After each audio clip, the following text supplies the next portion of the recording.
Hey guys, what's going on? This is Yuri. Today we are doing a bike check on the 2013 GT Sensor Comp 9er bike. This bike I used to do my cross country races on. It was one of the first, actually, it was the first 29er I ever had in my collection of bikes. So we're gonna do a bike check on this, and then we're gonna go for a later on an on-ride review.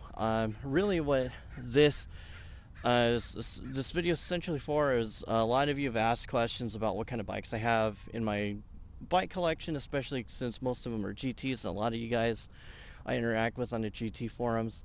It's kind of for pretty much a lot of you guys I chat with on MTBR or other GT online social media forums where you're curious about getting a bike because you're thinking about adding one to your collection, or it's just within your budget, so you're looking at an older bike. So I'm going to go over my GT Sensor Comp 9er, and then kind of go over like other things as we kind of go along. So first off, a lot about this bike is not stock anymore. I think the only thing that is stock is just a rear derailleur and my rear shock, and the headset.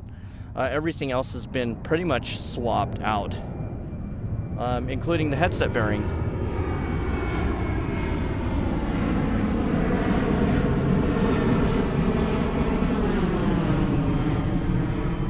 So one of the things that had to get replaced immediately for this bike is the wheel set on here. Originally came stock with Alex MD19s, and it wasn't just me. There were a lot of people on the forums and even at the Performance Bike Store where I originally bought this bike from, back when they were selling GTs, where people were having issues with the MD19 wheels just coming out of true a lot. The wheels you could do a professional true, your own true, and if you're mountain biking and doing 2-hour rides, at least a 5 to 10 hour ride a week, they would come out of true. So I had to just immediately replace those.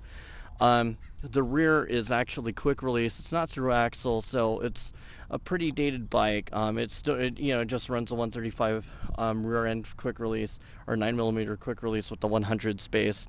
Add a 9mm quick release here, unless you change out the fork. The only limiting factor for these forks is it's not tapered. It's just a straight 1 1/8. So I haven't measured the internal to see if I could put one of those cup adapters. I think the EC 44s by FSA might be an option if it does meet the minimum spacing requirement on the bottom end. It would change out your rake just a little bit by only a few millimeters. Also, what came stock on this was a coil-over SR Centaur radon fork. I changed it out with the XC version, which actually is air-based, and it comes with an adjustment at the bottom, a rebound adjustment here, and a lockout. You could upgrade this to make it remote, but I mean, it's just within reach, so you just flick it. It's not that, I don't think it's that big of a deal. The other thing I'll go into once this plane passes, kind of the problem with doing these films in a bike park next to an airport,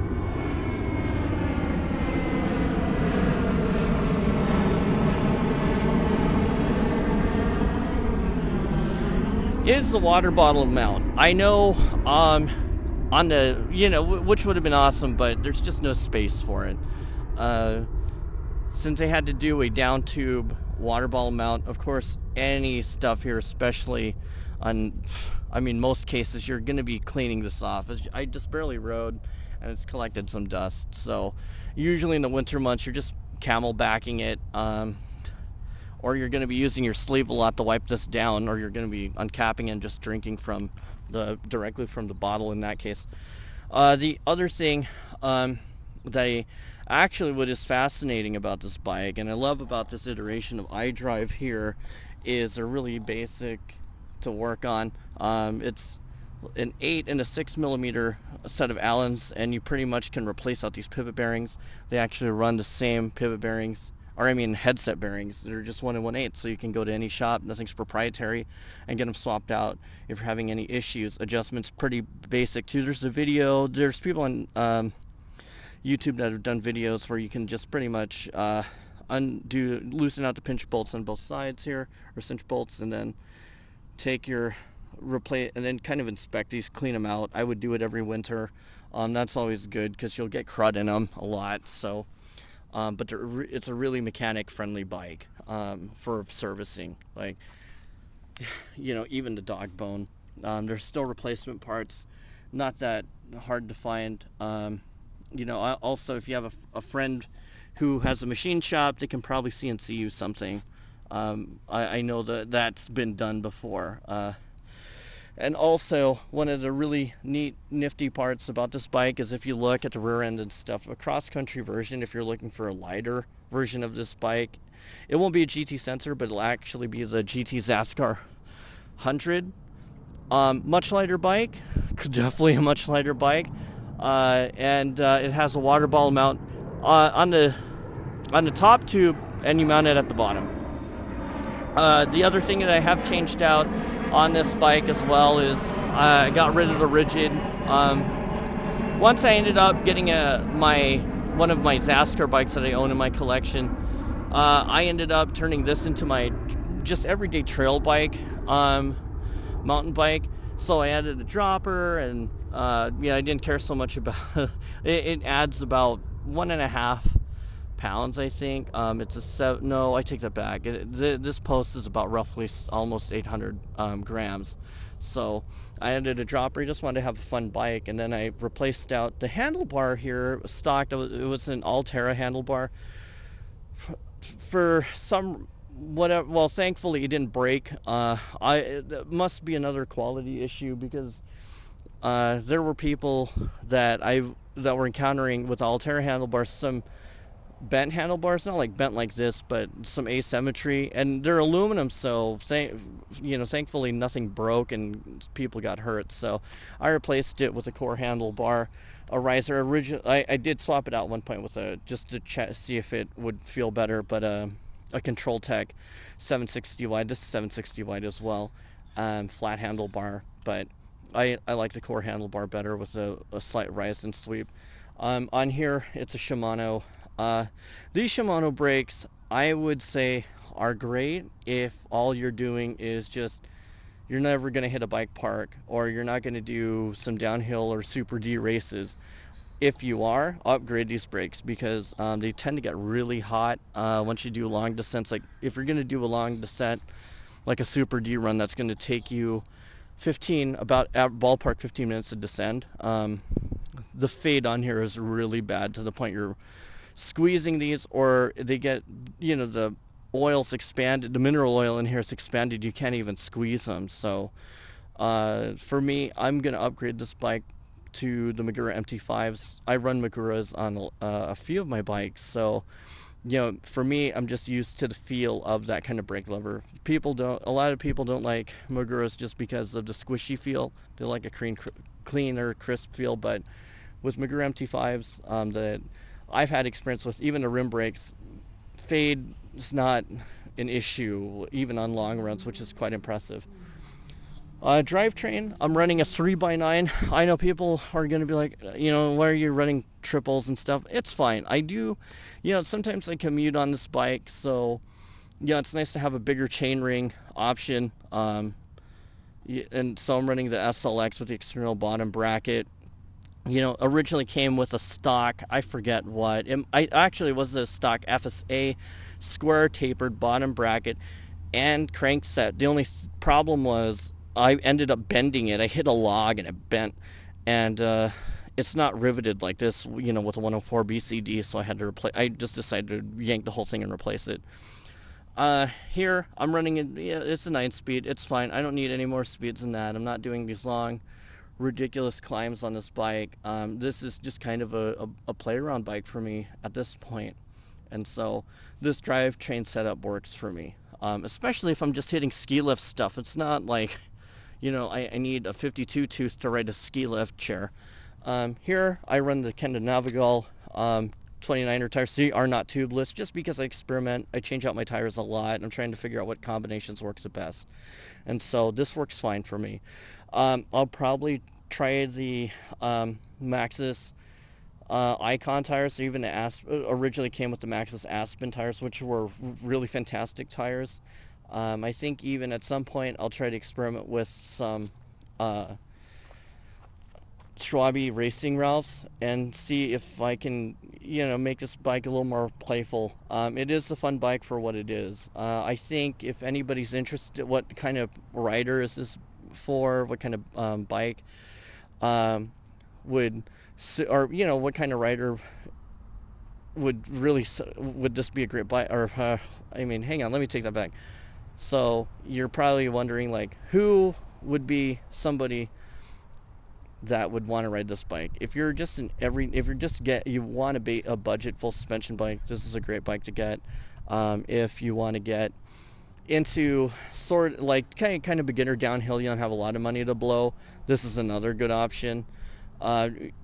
If you're looking for getting into beginner cross country, even maybe sport if your fitness is up to par, because this is a 30 plus pound bike. It is 32 right now. It's 32 pounds. So it is it is hefty. And so, like, if you're an entry level mountain biker, it's a great bike. If you're looking to get into really any sport that within cycling, where you want to kind of just play around with the bike, like you want to hit jumps or something, not dirt jumps, it's not a fantastic dirt jumper at all, but if you want to hit ramps and stuff that are in the free ride trail, like you want to go to Squamish or something, I think this bike would hold up, to be honest, because I've really hit some gnarly drops on this bike. Also, I should have mentioned I do run platform pedals. I don't ever run clipless. I'm a trials rider. I'm just so used to riding with platforms, and plus I don't have to drag another pair of shoes. Not that big of a deal for me. So, Sam Hill went on flats, so, and he's an AWS pro. Shout out to Sam Hill for keeping flat pedals alive. And proving the point you can win on flat pedals.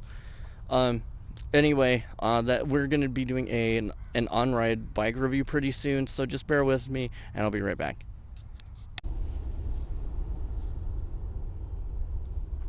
Hey, what's up, guys? So we are back. We're going to go for our on-ride review right now. So we're going to hit up a steep climb.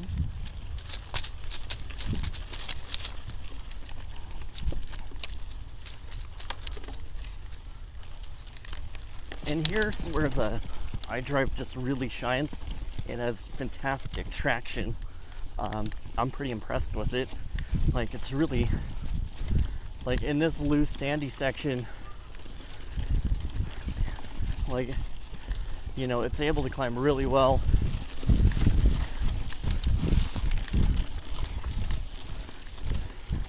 Even for its heft.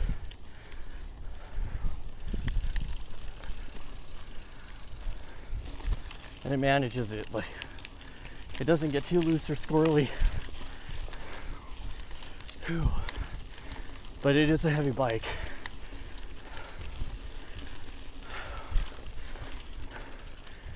Whew.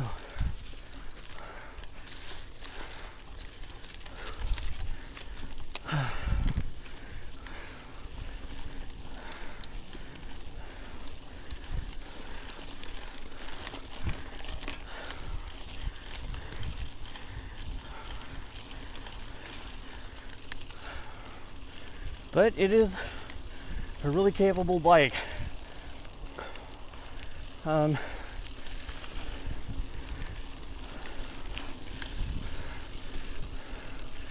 Yeah, we won't go too fast through certain sections because we're in a multi-use kind of park.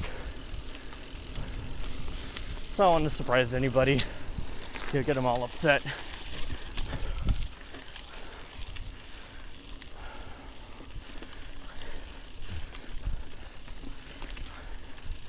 But anyway, going down curves really well. I mean, mind you, it's not of the original spec either, so results may vary, but handling wise,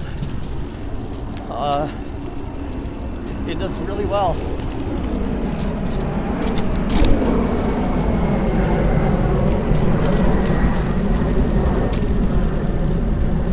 yeah, there might be some question as to, you know, if this has made the bike, yeah, the upgrades, how much of an improvement, and it's pretty, it's noticeable on technical. It's horrible on like, because of the weight penalty, you know, for cross country stuff.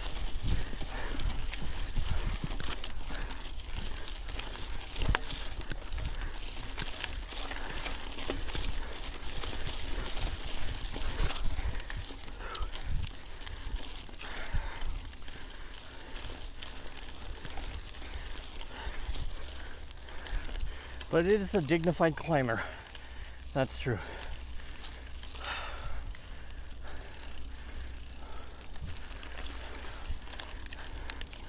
Next, we're gonna descend into some stuff, into rock garden.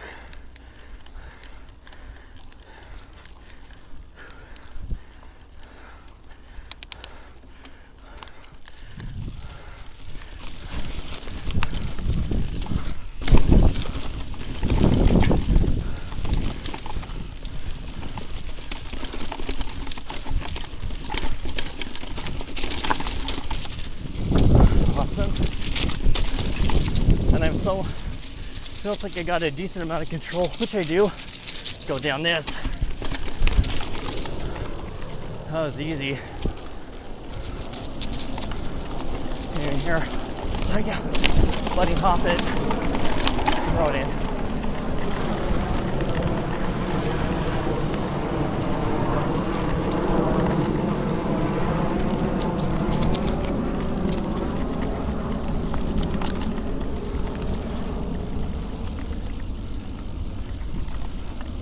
And I should have mentioned, really the other reason I want to run with, you know, the Magura MT5s is I want, you know, this is going to be also my backup bike to my GT Sanction, you know, in those times in case. So, yeah, if I have a mechanical and I need to immediately swap out a bike, it'd be nice to have another very good descending mountain bike.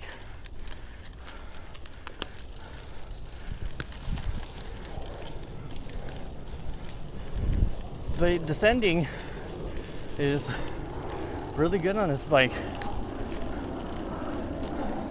We're gonna hit up a super steep, a little bit of a steep.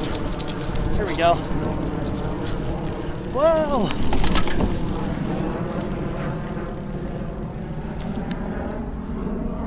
And that was no problemo.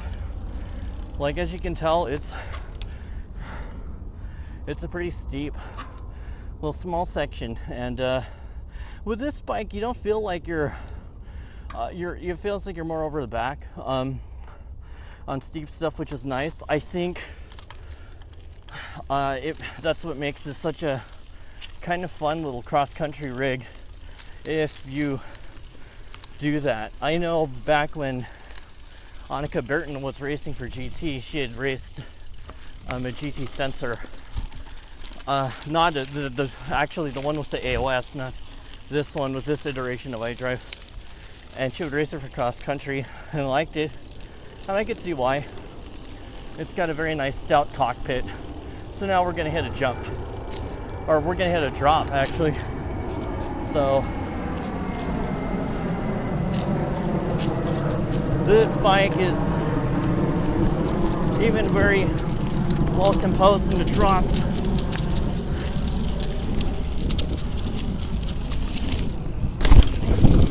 Like that didn't even, that felt really good. That felt awesome to go up through it. Like, even when you land, you just feel like you got so much control. You know, it's easy to kind of pitch this bike around.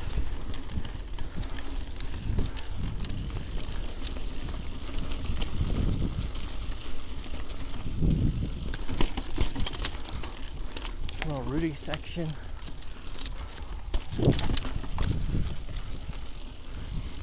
And a really nice, kind of neat little factoid is, let's say you're not a fan of, 29er wheels. Believe it or not, the next coolest bike, or another bike that's going to be very similar to this, is a GT Verb, which comes with 27.5 wheels, and it's a lot more contemporary, but really of the same wonderful, friendly iDrive platform.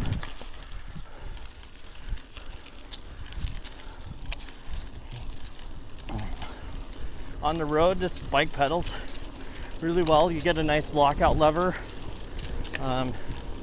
in the back. Everything's so easy to reach. So it's not like you need to deal with adding any more maintenance or costs to your bike if you're looking for a really budget-friendly rig.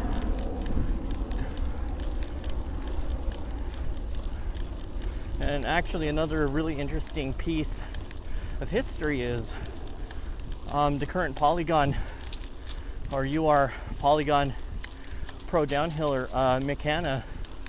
He used to race for GT, I think around the same year Jill Kittner did, and he was racing the 26er sensor of this platform, and won dual slalom at Sea Otter. So, I mean, it is an award-winning, proven design, and they must be still good if GT's keeping it. Like pedaling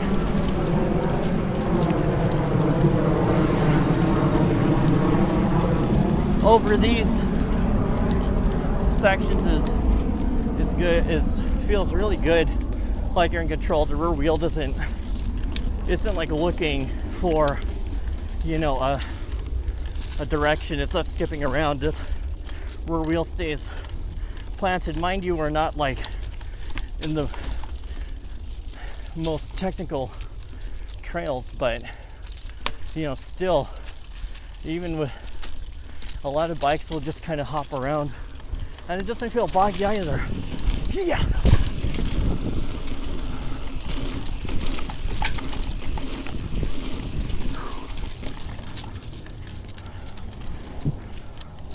And that's fun too.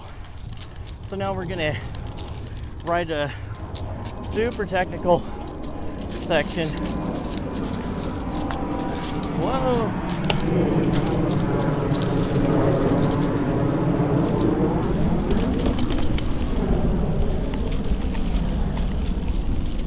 Even with triple chain rings, you get clearance.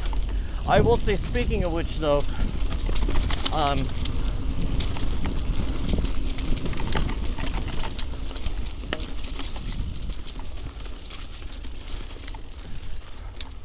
I will say for sure, speaking of which, the bottom bracket on these iDrives is really, really low. It's pretty low slung.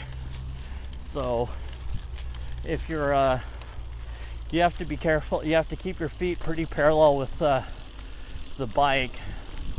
You have to keep your feet at the 3 and 9 o'clock, just because you can pedal strike really easy on this bike,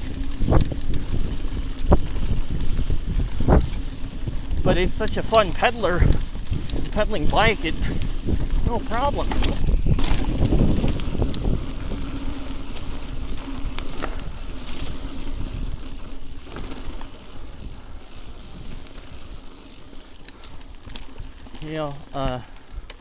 It handles all sorts of terrain with ease.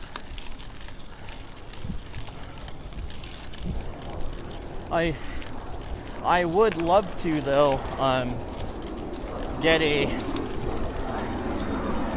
Zastar 100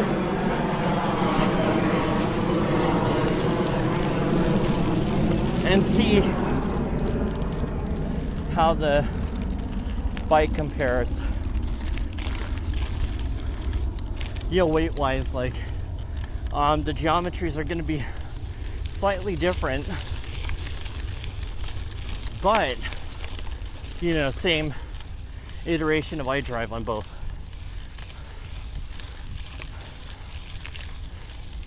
And plus the Zastar 100 looks like a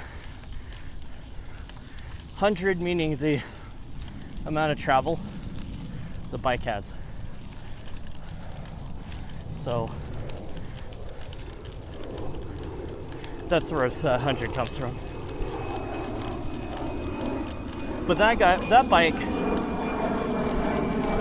got replaced out by another really good bike, the GT Helion.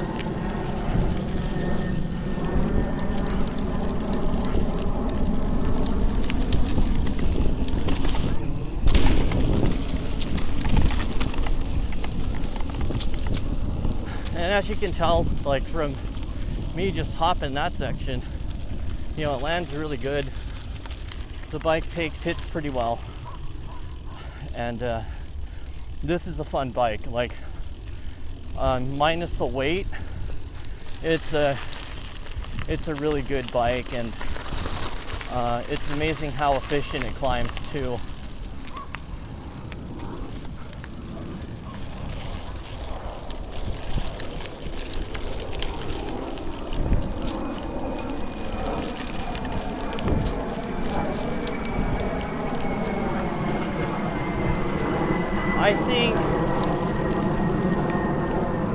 I think by comparison, like on the plushness scale, if this bike isn't as plush as the like the 2016 through now 2019 GT Sanction iDrives, ID4s, and not as plush as those, but it feels a lot more sporty. These bikes feel a lot more sporty than the AOS platforms. You know, they just have so much play in them. They're fun. Yeah, they just feel like you can. The AOS drives are so they're so plush and they're so smooth. It kind of is. A little bit, it's definitely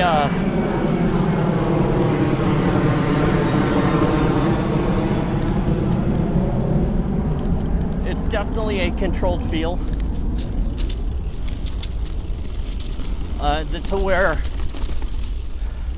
you hit bumps and you don't even know it.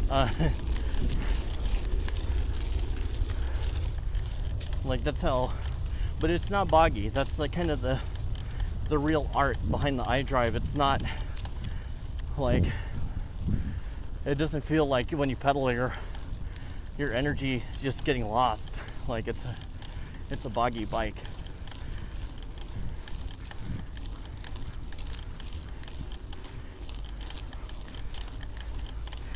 And that creaking is not from the frame that you're hearing. It's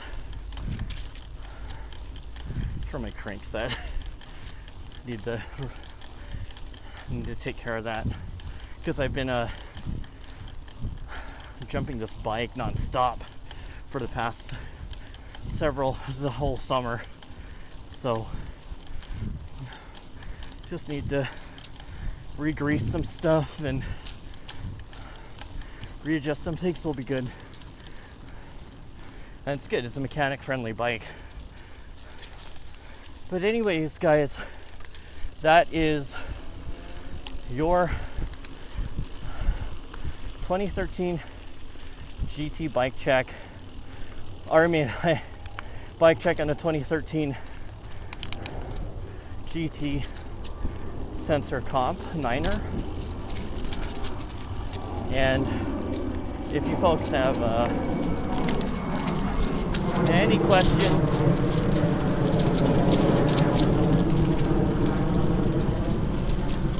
you know, just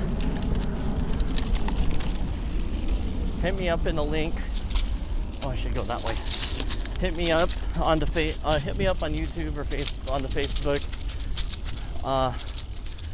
and leave a message, and I will totally get back to you guys.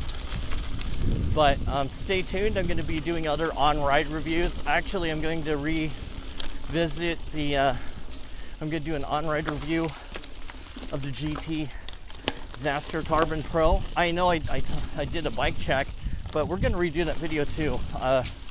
I've seen the number of viewers increase over time, so I think that's a pretty justifiable one. And also, hopefully, I'll get my hands on either a GT Force or a GT Sensor. The latest, the LTS is back bikes. So, and then we'll have a real fun comparison. We'll talk about, I'll talk about how I feel about that versus the iDrive, the sensor on this iDrive, and hopefully, get some fun debate. Anyway, I will see you guys all later. Peace.